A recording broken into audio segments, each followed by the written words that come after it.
Bismillah, Assalamualaikum warahmatullahi wabarakatuh. Perkenalkan, nama saya Miftah Rani. Saya mahasiswi STI Hubul Watan Duri, Prodi PAI semester 4. Di video kali ini saya akan mempresentasikan judul manajemen kelas. Nah, ada yang tahu apa itu manajemen kelas?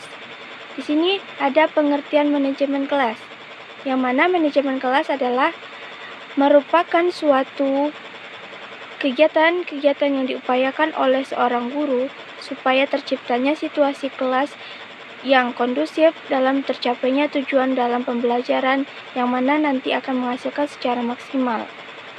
Ataupun juga, manajemen kelas adalah suatu proses perencanaan, pelaksanaan, dan pengendalian kegiatan pembelajaran yang dilakukan oleh guru di kelas supaya tercapainya tujuan pembelajaran yang diharapkan.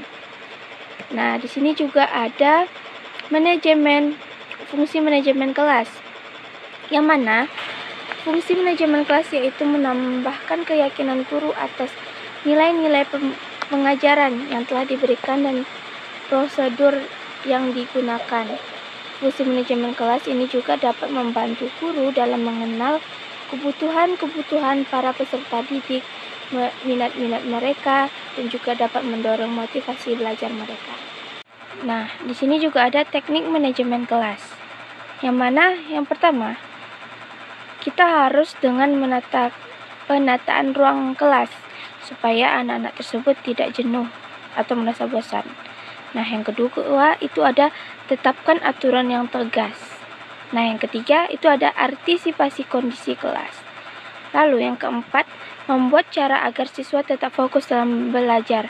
Nah, di situ guru tuh harus melakukan sebuah hal atau metode di mana supaya siswa tetap fokus dalam belajar. Nah, yang kelima itu mengajar dengan serius namun santai. Yang keenam, memulai pembelajaran dengan semangat. Dan yang ketujuh atau yang terakhir itu memperhatikan posisi ketika mengajar. Itu adalah teknik manajemen kelas. Nah, selanjutnya di sini ada cara mengatur manajemen kelas. Yang pertama, kita sebagai guru harus mempersiapkan rencana pelaksanaan pembelajaran atau RPP tersebut dahulu sebelum pembelajaran dimulai. Nah, yang kedua itu ada sebagai pengajar harus menguasai materi. Nah, sebelum kita mengajar, kita harus menguasai materi yang akan kita ajarkan pada waktu itu. Nah, yang ketiga itu ada tampilkan performa mengajar yang terbaik. Nah, yang keempat itu ada coba gunakan metode yang sesuai dengan kondisi kelas supaya dapat merangkul atau dapat menguasai kelas tersebut. Jadi kita harus lakukan sebuah metode dengan sesuaikan dengan kondisi kelas tersebut. Nah, yang kelima ada kontrol disiplin siswa. Itu adalah cara mengatur manajemen kelas. Nah, di sini juga ada tujuan dan manfaat manajemen kelas.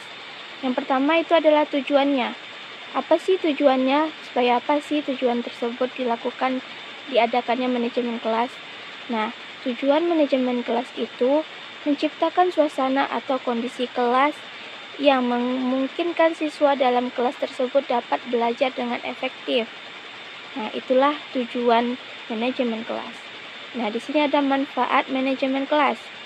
Di sini dapat kita lihat dapat menciptakan kegiatan pembelajaran yang kondusif dan optimal bagi peserta didik, mendukung peserta didik sesuai latar belakang masing-masing, sehingga dengan adanya manajemen kelas yang baik maka dapat memotivasi siswa untuk mengeksplor prestasi belajar terhadap siswa tersebut. Nah, baiklah, mungkin itu saja yang dapat saya sampaikan dalam presentasi video saya kali ini. Kurang lebih saya mohon maaf. Sekian, terima kasih. Wassalamualaikum warahmatullahi wabarakatuh.